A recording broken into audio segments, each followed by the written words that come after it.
Amahoro y'Imana bane namwe mwese abadukurikirana kuri channel SDARM. Tubifurije kugubwa neza. Turagarutse, amazina yanjye nitwa Ukwigize Jean Pierre. Ndi kumwe na bene data tugarutse muri bya byigisho byacu hageze bwa mbere. Reka tusabe bene data babibwire kugira ngo tuganire tuziranye. Ni karibu bene data. Mugire igitondo cyiza. Turabashuhuje, nitwa Nzabamwita Pierre. Nanjye nitwa Aimable Nshimiyimana. Yego, twivuga buri munsi ariko ntimuzabirambirwe kuko iyi channel izaha abantu bashya umunsi ku wundi. Ni ngombwa rero kugira ngo nabo tumenye. Ntacyo bidatwaye. Yego. Reka rero uyu munsi tugiye kwiga ingingo itubwira ngo Simoni na Mariya. Ni babande turi kuganira muri iki cyigisho kuko iki cyigisho mwibuke ko kitubwira ngo Yesu, Simoni na Mariya. Noneho rero mbere yuko tujya mbere mu cyigisho reka tubanze dusenge. Urakoze data wera, tugushimiye umwanya mwiza uduhaye wo kwiga ijambo ryawe, ubwenge no gusobanukirwa mu izina rya Yesu. Amen. Murakoze cyane. Reka dusabe mwene data Aimable atwigisha aho twari tugejeje ikiganiro cya Simoni na Mariya ndetse na Yesu ku munsi w'ejo. Noneho tubone twinjire ku ngingo y'uyu munsi tubwira ngo Simoni na Mariya. Karibu Aimable. Ejo hasize ishashize twabonye igomwa rya Yuda. Murabizi igomwa harongera gitenya n'ishyari. Ariko biratandukanye. Ishyari riroroheje. Igomwa riteye ubwoba. Ni ishyari kongeraho umubabaro n'agahinda cyangwa se ubugome ufitiye mugenzi wawe. Iki kintu kiba ikintu kibi cyane. Rero Yuda yarakajwe cyane nuko Mariya yasutse amavuta y'igiciro cyinshi cyane, yaraguzwe $300. Bivuga ko cyari igihembo kimubyiza umuntu umwaka wose mu migani ya Kristo. Umwaka wose. Rinawe bisobanuye gutyo rwose. Umwaka wose. Wakora umwaka wose ko iki gihe uramutse ubikoze nagamafaranga apfa ko umuntu. Muri make Mariya ni nkuko yaba yaraguze inka mu mwaka wose akayikorera mu mwaka wose yarangiza akayiha Yesu. Niyo yabo twageranye n'ariya mavuta. Yuda rero byaramurakaje, ntabwo byamutesha ari gusa. Byaramurakaje ko hari ahantu ari kubonamo inyungu nyinshi yaza gushyirwa mu mufuka w'impiya z'abigishwa. Nuko Yuda ararakara, nuko avuga amagambo ateye agahinda yuko Mariya apfushije ubusa bitewe n'icyizere n'umwanya abigishwa baramuhaye cyangwa se n'ukuntu yagaragaraga n'ikibara yari afite. Byatumye babibona nk'ukuri. Rero tugiye kureba muri ingingo yindi ukuntu Yesu yabyakiriye, dusobanukirwa neza biruseho. Narakoze cyane. Reka noneho dusabe Pierre aturebera isomo riri muri Luka igice cya 7 umurongo 39 turitangiza ingingo yacu tubwira ngo Simoni na Mariya. Mu kibazo kibaza ngo ni gute Simoni yagizweho ingaruka n'ubwibone bwe bwite bwa gifarisayo n'ibyo Mariya yakoze, kandi ni gute yaciriye Yesu urubanza. Ubwo ni Simoni. Aha dusomere Luka igice cya 7 umurongo waho wa 39. Yego. Uwo mufarisayo wamuraritse abibonye aribwira ati, uyu muntu iyaba umuhanuzi yajyaga kumenya uyu mugore umukozeho uwo ari we, kandi uko ameze ko ari umunyabyaha. Koze cyane. Reka dusabe Aimable avuge kuri iki kintu Simoni yatekerejeho, nifashisha n'ariya magambo nayo dusomera. Ariko mugira ngo kwa Simoni aravuze ngo Mariya umunyabyaha, yarabizi, yarazi imiburo ya Mariya. Mu gitabo cyitwa Abakobwa b'Imana, iki gitabo ni cyiza cyane cyafasha abadoroka bacu. Harimo chapitre ivuga Marita na Mariya. Eri nawe yasobanuye neza yuko Simoni yari nyirarume wa Mariya. Yari nyirarume. Urumva ko bari abana bari imfubyi, Mariya na Marita na Lazaro. Simoni akaravanga indimwe na mama wabo, yarazi imibereho ya buri muntu wese. Yari nyirarume. Noneho kuba Simoni avuga kuki Yesu uyu muntu ko n'umuhanuzi. Umuntu utazi ko umukobwa umukozeho ari umunyabyaha koko. Yaramuzi neza. Simoni yarabizi, abata basanga Yesu atari umuhanuzi, ariko hano umwuka w'abahanuzi ugaya Simoni. Simoni warakiriye Yesu yabejwe n'amagambo ya Yuda yo kunenga Imana ya Mariya, kandi yatangajwe n'uburyo Yesu abyitwayemo. Ubwibone bwa gifarisayo bwateshejwe agaciro. Igihe Kristo akizaga Simoni bibembe, yamukishije urupfu rwashoboraga kumutwara. ariko bitewe n'uko kirisito yemereye uwo mugore kumwegera ntamwigize yamwinubira nk'umuntu wakoze ibyaha byinshi bitababarirwa, akaba ataragaragaje ko azi ko Mariya ari umunyabyaha, byateye Simoni kwibwira ko kirisito atari umuhanuzi.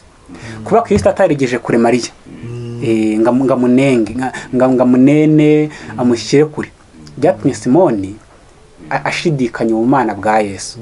Nyamara Yesu abibonye ashimangira neza yuko na Simoni nawe ahubwo ari umunyabyaha kuruta Mariya. Reka tubyumve hepfo ako kantu ushorejeho, reka tukumve hepfo. Pierre tumusaba aturebere muri Luka ibice 7 umurongo wa 44 ageze 46 mu kibazo kitubaza ngo mbese Yesu yahishuye ubuhe bumenyi bw'ubuzima Simoni na Mariya nk'uko bwari buri rwose. Dusomera amagambo 7:40 kugeza 43. Haragira hati, Yesu aramusubiza ati, Simoni, mfite icyo nkubwira. Ati, mwigisha mbwira.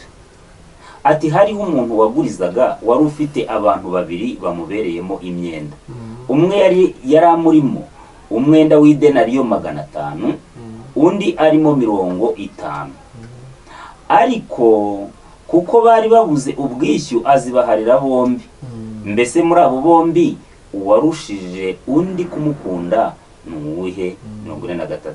Simoni aramusubiza ati, ngira ngo nuwo yahariye nyinshi. Nawe aramubwira ati, uvuze neza. Yego, urakoze cyane. Ubwo hano Yesu atangiye kubereka kuba nubwo hajemo amakosa aremereye yo kugaya bagaya umwigisha, ariko Yesu atangiye kubereka isano bafitanye nawe, yaba Mariya yaba na Simoni, isano bafitanye na Yesu. Niki cyatumye wundi areka kuza mu birori wawe?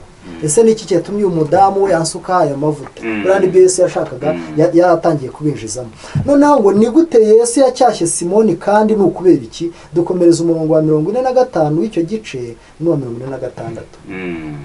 Akebuka uwo mugore 44. Yego. Akebuka uwo mugore abwira Simoni ati, urareba uyu mugore? Ninjiye mu nzu yawe ntiwampa amazi yo koza ibirenge. Ariko uyu mugore antonyangirije amarira ku birenge abihanaguza umusatsi we. 45. Ntiwansomye. Ariko aho ninjiriye uyu ntiyahwemye kunsoma ibirenge. 46. Ntiwansiza amavuta mu mutwe, ariko uyu we ansiza amavuta meza ku birenge. Yego. Urumva ibyo utankureba yagenje ate? Yabikose. Anarushaho. Ariko Simoni yari yateguye, nawe yari yateguye mu bushobozi bwe. Ariko Mariya waramurushije. Reka twakire Aimable. Uku gucyaha kwa Yesu ndetse n'uyu mugani wa Yesu kuri Simoni dufashe bisobanuye iki? Byagenze ibintu byaje gutanga irihe herezo? Karibu Aimable. Hano Yesu Kristo acyaha Simoni, hari ibintu bibiri hano Elena atavuga mu mwuka w'abahanuzi. Buriya kugaragaza yari atandukano ry'idinariyo, umwe 50 undi 500. Ntago umwuka w'abahanuzi ushimangira neza yuko dakore kwita kukutana kwazo cyane, ahubwo bose bari mu mideni, bari mu mwenda wo gushimira Yesu. Ariko ahantu ibintu bya Simoni byari bikabije cyane kurenza ibya Mariya, mufuzwe byose nawe tabishimangiye n'iriya chapitre banga mu biro byo kwa Simoni. Yavuze neza ko Simoni ari warashoye Mariya muri kiriya cyaha. Kumurumva umubi kuruta ndanindi, kandi ari we wari nyirarume. Yari wari nyirarume. Simoni yari mubi. Kumva ni ikibazo. Ariko we yigize umukiranutsi kwako nta wamufashe, nta mushyize ku mugaragaro. None Mariya mwita umunyabyaha ruharwa. Ntabwo Simoni yamenye ko umwana w'Imana agomba gukorera mu nzira z'Imana afite impuhwe, kwiyoroshya n'imbabazi. Imyumvire ya Simoni yari kwirengagiza igikorwa cya Mariya kigaragaza kwihana. Igikorwa cyo gusoma ibirenge bya Yesu no kubisiga amavuta cyarakaje umutima unangiye wa Simoni. Yibwiye ko iyo Yesu aza kuba umuhanuzi yari kumenya abanyabyaha maze akabacyaha, nk'uko Natani yabigenjeje kuri Dawidi. Kristo yanyujije umugani ibyo yashaka kubwira Simoni. Yesu aha Simoni uburyo bwo kwicira urubanza. Simoni yari yaragushije mu cyaha uwo mugore asuzuguraga. yari yarariganyije mariya mu buryo bukomeye. Mwumva ni nyirabayazana. Nyamara Simoni we yumvaga ko ari umukiranutsi kurusha mariya, maze Yesu yifuza kumwereka mu by'ukuri uko icyaha cye cyari gikomeye. Yashatse kumwereka ko icyaha cye cyarutaga cyane icya mariya. Yego, akoze cyane. Reka mbere yuko tugira bike tuvugaho, reka twumve mbese abayuda bo babyakiriye bate igihe Yesu yavugaga ko ibyaha bya mariya abibabariwe. Dusomere muri Luka ibice biri ngo murongo wa 48 ugeze 49. Abwira umugore ati ubabariwe ibyaha byawe. 49. Nuko abasangiraga nawe batangira kubazanya bati uyu ninde ubabarira n'ibyaha?